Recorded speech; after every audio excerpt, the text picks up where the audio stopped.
नमस्कार दोस्तों, मैं दीपक शर्मा आपके अपने YouTube चैनल दीपक साइंस क्लासेस में आपका स्वागत है। दोस्तों, हम बात कर रहे थे ध्वनि वाले चैप्टर की। ध्वनि वाले टॉपिक के अंदर हमने अभी तक कितने क्वेश्चन कवर कर लिए? 21 क्वेश्चन, और 21 क्वेश्चन के माध्यम से हमने बहुत सारे क्वेश्चन कवर किए हैं। ठीक है ना। आज हम कुछ और क्वेश्चनों पर चर्चा करने जा रहे हैं जो हमारे एग्जाम की दृष्टि से बड़े महत्वपूर्ण है। ठीक है ना। और एग्जाम में से क्वेश्चन पूछा भी जा चुका है इन एक दो प्रश्नों में से। ठीक है, अब ध्यान से समझिएगा एक एक बात को अच्छे से। सबसे पहले हम बात करते हैं कि आर्द्रता बढ़ाने पर ध्वनि के वेग पर, आर्द्रता बढ़ाने पर ध्वनि के वेग पर क्या प्रभाव पड़ता है। तो बच्चों ध्यान से समझिएगा कि जो ध्वनि का वेग होता है, ध्वनि का वेग होता है वो याद रखिएगा किन किन कारकों पर निर्भर करता है। ध्वनि का वेग याद रखिएगा, एक तो निर्भर करता है दोस्तों ताप पर, और याद रखिएगा ध्वनि का जो वेग होता है वो परम ताप T के वर्गमूल के क्या होता है, समानुपाती होता है। ठीक है, याद रखिएगा ताप बढ़ाएंगे तो ध्वनि का वेग भी क्या होगा, बढ़ेगा। अच्छे से समझिएगा। और दोस्तों आप ये भी याद रखिएगा कि 1 डिग्री सेंटीग्रेड, पहले तो अच्छे से समझिएगा, अगर हम ताप बढ़ाएंगे तो ध्वनि का वेग भी क्या होगा दोस्तों, बढ़ेगा। ध्वनि का वेग भी क्या होगा, बढ़ेगा, क्योंकि जो वेग है वो परम ताप T के क्या होता है, समानुपाती होता है। ठीक है ना, ये बात याद रखिएगा। और दूसरी बात दोस्तों, अगर हम ताप कम करेंगे तो ध्वनि का वेग भी क्या होगा, क्या होगा दोस्तों, कम होगा। और दोस्तों याद रखिएगा 0 डिग्री सेंटीग्रेड ताप पर जो ध्वनि का वेग होता है वो 332 मीटर प्रति सेकंड होता है। ठीक है ना, ये भी याद रखिएगा। और ये भी याद रखिएगा कि 1 डिग्री सेंटीग्रेड ताप में अगर हम क्या करते हैं दोस्तों, वृद्धि करते हैं तो ध्वनि के वेग में 0.61 मीटर प्रति सेकंड की क्या हो जाती है, वृद्धि हो जाती है। कितने की वृद्धि हो जाती है, 0.61 मीटर प्रति सेकंड की क्या हो जाती है, वृद्धि हो जाती है। ये बात भी आप अच्छे से ध्यान रखिएगा। तो आपसे एग्जाम में क्वेश्चन पूछा जा सकता है कि अगर ध्वनि के, अगर हमें 0 डिग्री सेंटीग्रेड ताप पर ध्वनि का वेग वायु में ये है, यदि हम ताप में 20 डिग्री सेंटीग्रेड की वृद्धि कर दें, ताप में अगर 20 डिग्री सेंटीग्रेड की वृद्धि कर दें तो ध्वनि के वेग में कितनी वृद्धि हो जाएगी, मतलब ध्वनि का वेग बढ़कर कितना हो जाएगा। तो दोस्तों हम आसानी से बता सकते हैं कि 1 डिग्री सेंटीग्रेड बढ़ाने पर ध्वनि के वेग में 0.61 मीटर प्रति सेकंड की वृद्धि होती है। तो 20 डिग्री सेंटीग्रेड ताप अगर बढ़ाएंगे तो ध्वनि के वेग में कितनी वृद्धि हो जाएगी, ये बात आप अच्छे से ध्यान रखिएगा। कितने की वृद्धि हो जाएगी, तो 0.61 को 20 से अपन क्या कर देंगे, मल्टीप्लाई कर देंगे, और मल्टीप्लाई कर देंगे तो हमारे पास में क्या आ जाएगा दोस्तों, 12.20 मीटर प्रति सेकंड की क्या होगी, वृद्धि होगी। और बढ़कर के कितना हो जाएगा, 332 जो था उसके अंदर हम कितने जोड़ देंगे, 12.20, तो हमारे पास में कितना आ जाएगा, 344.20 मीटर प्रति सेकंड। मतलब ध्वनि का वेग बढ़कर के कितना हो जाएगा, 344.2 मीटर प्रति सेकंड हो जाएगा। अच्छे से ध्यान से समझिएगा, ये क्वेश्चन पूछा जा सकता है। ठीक है, उसके बाद में अगर मैं बात करूं तो और ध्यान से समझिएगा कि ध्वनि का वेग और किन कारकों पर निर्भर करता है। दूसरा कारक आता है दोस्तों आर्द्रता पर, या मैं कहूं घनत्व पर। आर्द्रता वाले पॉइंट को हम घनत्व से ही समझेंगे। डेंसिटी पर भी डिपेंड करता है, जो माध्यम है उसके घनत्व पर भी क्या करता है, डिपेंड करता है ध्वनि का वेग। और याद रखिएगा जो ये वेग है ये माध्यम के घनत्व के वर्गमूल के क्या होता है, व्युत्क्रमानुपाती होता है। मतलब अगर माध्यम का घनत्व अगर बढ़ेगा तो ध्वनि का वेग क्या हो जाएगा, घटेगा, कम हो जाएगा। और अगर माध्यम का घनत्व कम हो जाएगा तो ध्वनि का वेग क्या हो जाएगा, बढ़ जाएगा। अब दोस्तों ध्यान से समझिएगा, ध्यान से समझिएगा, जो शुष्क वायु होती है उसका जो घनत्व होता है, घनत्व होता है शुष्क वायु, उस शुष्क वायु का घनत्व क्या होता है, ज्यादा होता है। क्या होता है, ज्यादा होता है। इसलिए वहां पर ध्वनि का वेग, ध्वनि का वेग क्या होता है, कम होता है, मतलब कम होता है। ठीक है। और ध्यान से समझिएगा, जल वाष्प, अगर वायु में जल वाष्प या मैं कहूं आर्द्रता है, तो अगर वायु में जल वाष्प या आर्द्रता है तो शुष्क वायु के तुलना में जल वाष्प या आर्द्रता का जो घनत्व होता है वो दोस्तों कम होता है, कम होता है। इसलिए आर्द्रता या ध्वनि या जल वाष्प के अंदर है या आर्द्रता वाले माध्यम के अंदर है, जो ध्वनि का जो वेग होता है वो वेग क्या हो जाएगा, बढ़ जाएगा। तो हमारा ये क्वेश्चन क्लियर हो गया कि जो आर्द्रता बढ़ाने पर अगर माध्यम की आर्द्रता बढ़ती है तो याद रखिएगा उस माध्यम का घनत्व क्या होता जाता है, कम होता जाता है। इसलिए ध्वनि का वेग, माध्यम का घनत्व कम होता जाएगा तो ध्वनि का वेग क्या हो जाएगा, बढ़ता जाएगा। तो याद रखिएगा आर्द्रता बढ़ाने पर ध्वनि के वेग पर क्या प्रभाव पड़ता है, तो याद रखिएगा दोस्तों क्या प्रभाव पड़ता है, ध्वनि का वेग क्या होता है, बढ़ता है। क्या होता है, बढ़ता है। अच्छे से समझिएगा। और मैंने ये भी बता दिया कि 1 डिग्री सेंटीग्रेड ताप बढ़ाने पर ध्वनि के वेग में कितनी वृद्धि हो जाएगी। तो दोस्तों मैं फिर से बता रहा हूं, 1 डिग्री सेंटीग्रेड ताप बढ़ाने पर ध्वनि के वेग में 0.61 मीटर प्रति सेकंड की क्या हो जाएगी, वृद्धि हो जाएगी। 0.61 मीटर प्रति सेकंड की क्या हो जाएगी, वृद्धि हो जाएगी। ये दोनों पॉइंट मैंने अच्छे से क्लियर कर दिए हैं। और समझिएगा दोस्तों ध्यान से, ध्वनि का वेग होता है वह और किन कारकों पर निर्भर करता है। चाहो तो आप स्क्रीनशॉट ले सकते हो इसका, ठीक है ना, अच्छे से। अब ध्यान से समझिएगा, और किन कारकों पर निर्भर करता है ध्वनि का वेग। तो ध्वनि का वेग वायु की गति पर भी निर्भर करता है। आप ये भी ध्यान से समझिएगा। तीसरा पॉइंट अगर मैं बात करूं तो ध्वनि का जो वेग है वो किस पर डिपेंड करता है, वायु की गति पर। अगर मान लिया वायु की गति कितनी है, W मान ली मैंने, तो ध्यान से समझिएगा, ध्यान से समझिएगा, वायु की दिशा में, वायु की दिशा में जो ध्वनि का वेग होगा, ध्वनि का वेग होगा, क्योंकि आपको पता है ध्वनि होती है वो ध्वनि ऊर्जा के रूप में संचित होती है और वह अनुदैर्घ्य तरंगों के रूप में क्या होती है, संचित होती है। मतलब है तरंग का संचरण जिस दिशा में होता है उसी दिशा में माध्यम के कण भी क्या होते हैं, गति करते हैं। तो याद रखिएगा जब हवा की गति भी उसी दिशा में है और ध्वनि भी उसी दिशा में संचित हो रही है तो ध्वनि का वेग क्या हो जाएगा, बढ़ जाएगा। अर्थात मैं कहूं वायु की दिशा में ध्वनि का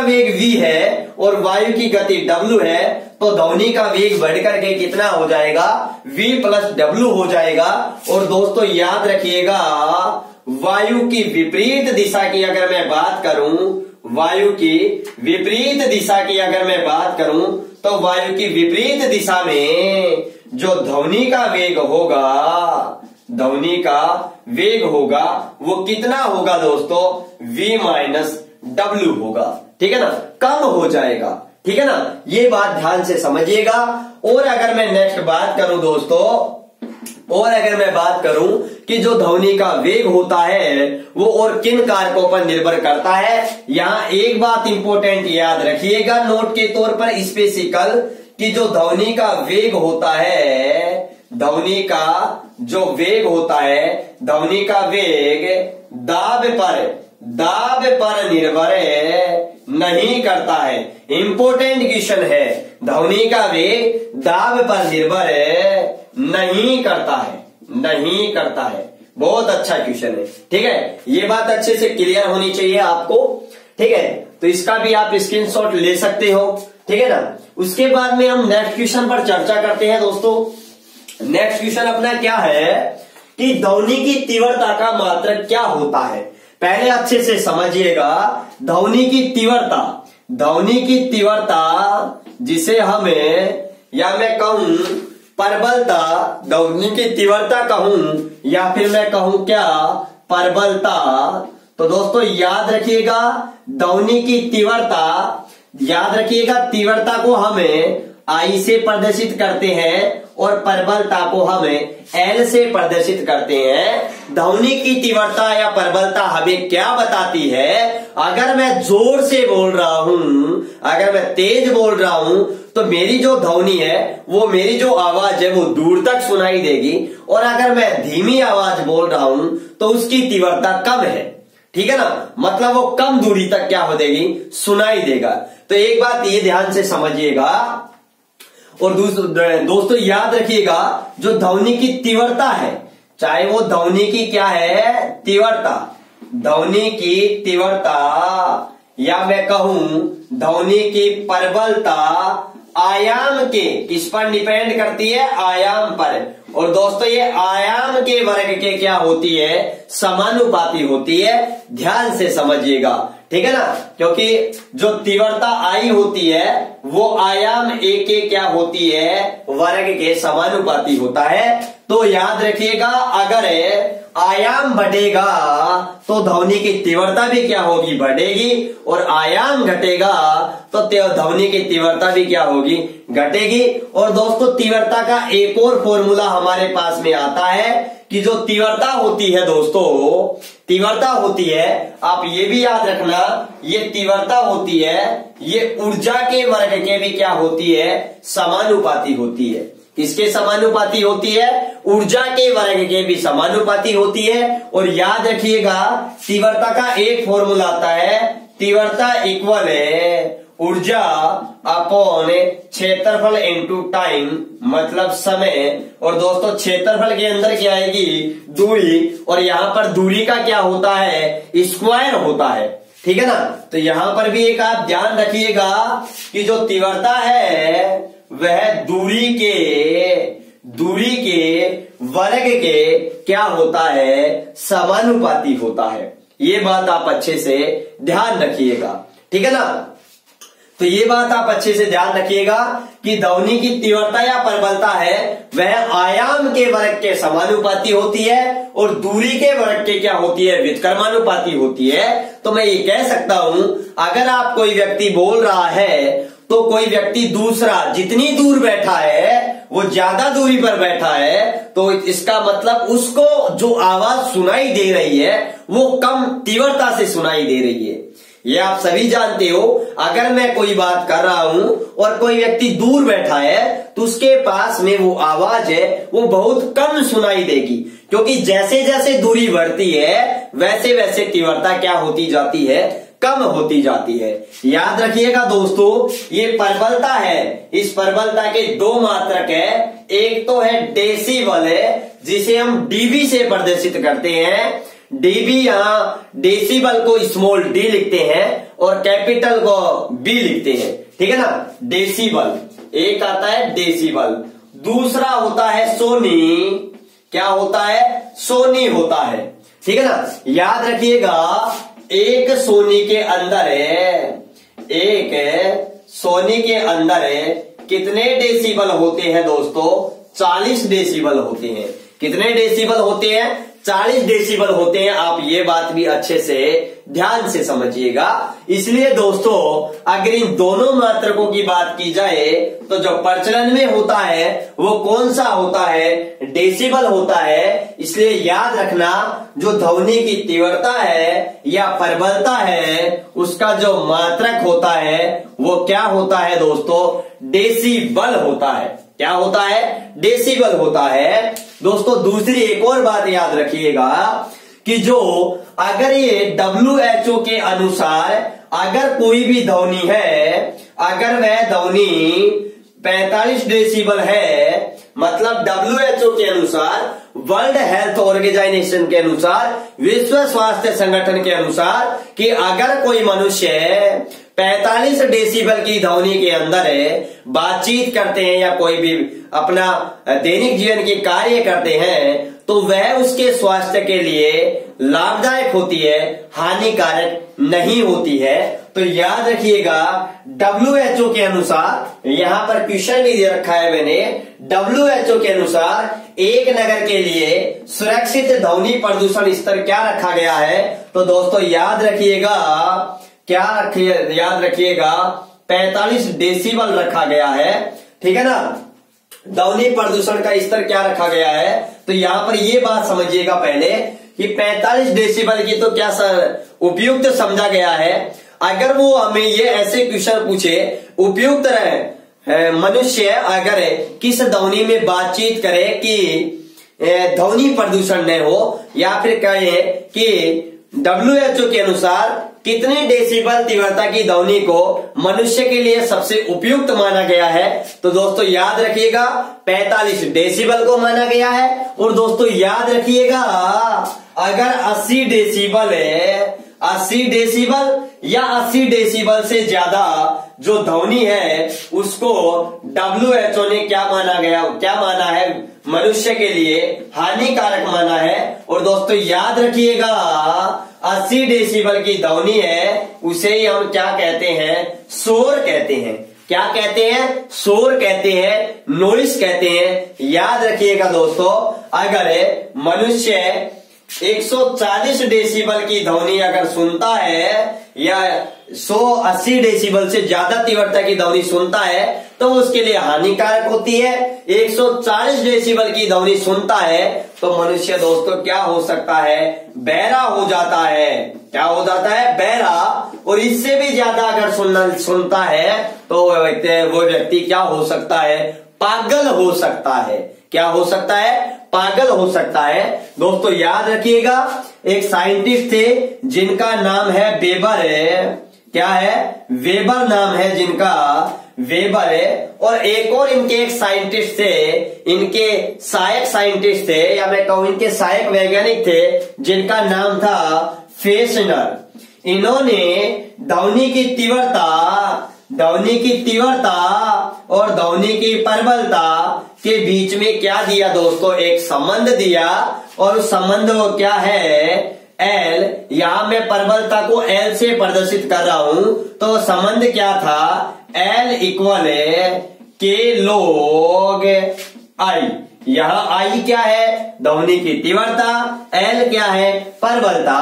तो मतलब ध्वनि की तीव्रता अगर बढ़ती है तो प्रबलता भी क्या होती है? बढ़ती है। ये बात भी आप अच्छे से ध्यान रखिएगा। तो चलो आप अगर इसका स्क्रीनशॉट लेना चाहो तो आप इसका स्क्रीनशॉट ले सकते हो, ठीक है दोस्तों। उसके बाद अपन बात करते हैं दोस्तों नेक्स्ट क्वेश्चन के बारे में। तो ध्यान से समझिएगा, यहां पर हमारे ध्वनि की तीव्रता, तो देखो ये क्वेश्चन WHO के अनुसार, पहले तो इसका आंसर देखिएगा। WHO के अनुसार एक नगर के लिए सुरक्षित तो क्या है? सुरक्षित है। वैसे बच्चों ये इस क्वेश्चन का आंसर है ना वो ऑप्शन पर डिपेंड करेगा। वैसे सबसे बेस्ट कितना है? 45 डेसिबल, ठीक है। और दोस्तों याद रखिएगा 80 डेसिबल या इससे ज्यादा जो ध्वनि होती है वो मनुष्य के लिए बहुत कष्टदायी होती है, मनुष्य के शरीर के लिए। चाहे वो कितना ही अच्छा सुर में, कोई कितना ही मस्त सॉन्ग क्यों ना चल रहे हो, लेकिन वह क्या होता है? हानिकारक होता है। ये बात ध्यान से समझिएगा आप। उसके बाद ध्वनि की तीव्रता किस पर निर्भर करती है? तो याद रखिएगा ध्वनि की तीव्रता किस पर डिपेंड करती है? आयाम पर डिपेंड करती है, ऊर्जा पर निर्भर करती है, और किस पर निर्भर करती है? दूरी पर। किस पर निर्भर करती है? ध्वनि स्रोत से दूरी पर। ध्वनि स्रोत से दूरी पर, ठीक है ना। इन सभी कारकों पर डिपेंड करती है। किस प्रकार निर्भर करती है वो भी मैंने आपको बता दिया है। उसके बाद में दोस्तों नेक्स्ट क्वेश्चन के बारे में अपन बात करते हैं। नेक्स्ट क्वेश्चन क्या है? ध्यान से समझिएगा। नेक्स्ट क्वेश्चन क्या है? गाल्टन सिटी से कौन सी तरंगे उत्पन्न होती है? ध्यान से समझिएगा, गाल्टन सिटी क्या है? दोस्तों गाल्टन सिटी एक विशेष प्रकार की सिटी होती है जिसके माध्यम से जिसकी आवाज को कुछ जीव जंतु ही सुन पाते हैं, चमगादड़ हुई, कुत्ता हुआ, या मैं कहूं आपने देखा होगा जो स्पेशल फोर्स के जवान होते हैं और वो कुछ विशेष प्रकार के डॉग या मैं कहूं कुत्ते को प्रशिक्षित करते हैं, उनको प्रशिक्षण देते हैं, तो उनको प्रशिक्षण देने के लिए वो गाल्टन सेट का प्रयोग करते हैं, जिसकी आवाज को वो कुत्ते ही भांप पाते हैं, मनुष्य नहीं भांप पाता है कि वो क्या कह रहे हैं, उसको क्या आदेश मिला है। ठीक है ना, ये बात ध्यान रखिएगा। तो पहली बात तो ये हो गई, गाल्टन सिटी विशेष प्रकार के जीव जंतुओं को ट्रेनिंग देने के लिए प्रयोग की जाती है। गाल्टन नामक वैज्ञानिक ने ये बनाई थी, इसलिए इसका नाम पड़ा गाल्टन सिटी। और दोस्तों याद रखिएगा इसके अंदर कौन सी तरंगों का प्रयोग होता है, तो ये भी याद रखिएगा पराश्रव्य तरंगों का क्या होता है, प्रयोग होता है। इन तरंगों का प्रयोग होता है, पराश्रव्य तरंगों का प्रयोग होता है। दोस्तों याद रखिएगा मैंने आपको 3 प्रकार की तरंगे बताई थी, 3 प्रकार की ध्वनि तरंगे बताई थी। एक हमारे पास थी सर्वे तरंगे जिनकी आवृत्ति 20 हर्ट्ज से 20 किलो हर्ट्ज थी। दूसरी हमारे पास थी दोस्तों, दूसरी हमारे पास में क्या थी, अपसर्व्य ध्वनि तरंगे।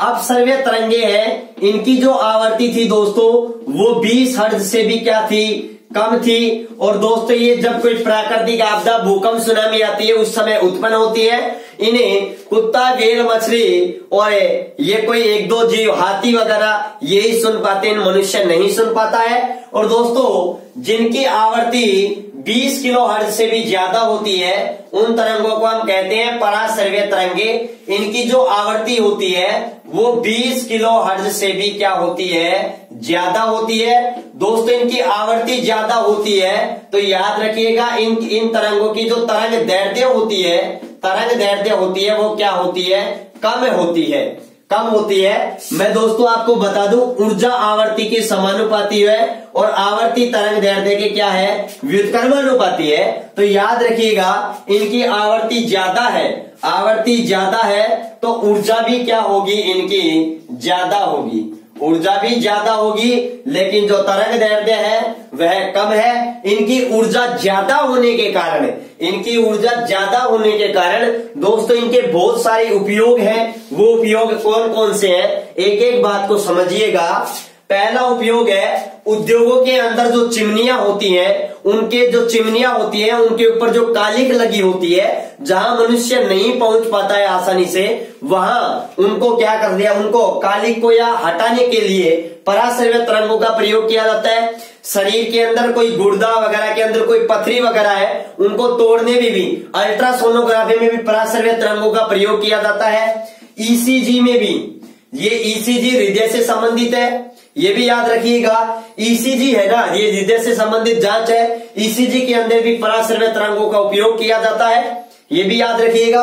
और एक इंपोर्टेंट दोस्तों सोनार के अंदर भी किसका प्रयोग किया जाता है, पराश्रव्य तरंगों का प्रयोग किया जाता है। तो ध्यान से समझिएगा। हमारे यहाँ पर एक बार क्वेश्चन भी है, तो कि क्या है कि समुद्र में डूबी वस्तुओं का पता लगाने के लिए किस यंत्र का प्रयोग किया जाता है। तो दोस्तों याद रखिएगा समुद्र के अंदर अगर कोई वस्तु डूबी हुई है तो उसका पता लगाने के लिए हम सोनार का ही क्या करते हैं, प्रयोग करते हैं। तो ध्यान से समझिएगा सोनार में, ये दोस्तों रीट है 2015 के एग्जाम में भी ये क्वेश्चन पूछा गया था, सोनार वाला, ठीक है ना। ध्यान से समझिएगा सोनार दोस्तों सोनार का प्रयोग मैंने आपको बता दिया कि समुद्र के अंदर है या कोई समुद्र के अंदर कोई भी वस्तु डूबी है, मतलब समुद्र के अंदर जल की बात करें, उसमें कोई वस्तु डूबी हुई है, उसका पता लगाने के लिए, उसकी दिशा, उसके वेग का पता लगाने के लिए हम सोनार का प्रयोग करते हैं। और आसमान में किसी पिंड या वायुयान या हेलीकॉप्टर वगैरह की स्थिति का पता लगाने के लिए, उनकी चाल और दिशा का पता लगाने के लिए हम रडार का प्रयोग करते हैं। रडार में दोस्तों रेडियो तरंगों का प्रयोग होता है और सोनार में पराश्रव्य तरंगों का प्रयोग होता है। सबसे पहला क्वेश्चन तो यही आ गया हमारे पास में कि इनके अंदर पराश्रव्य तरंगों का क्या होता है, प्रयोग होता है। दूसरी बात दोस्तों ये सोनार है ना, इस सोनार का जो पूरा नाम होता है वो हमारे पास में क्या होता है, तो याद रखिएगा इसका पूरा नाम होता है साउंड नेविगेशन एंड रैंकिंग। क्या होता है? रैंकिंग।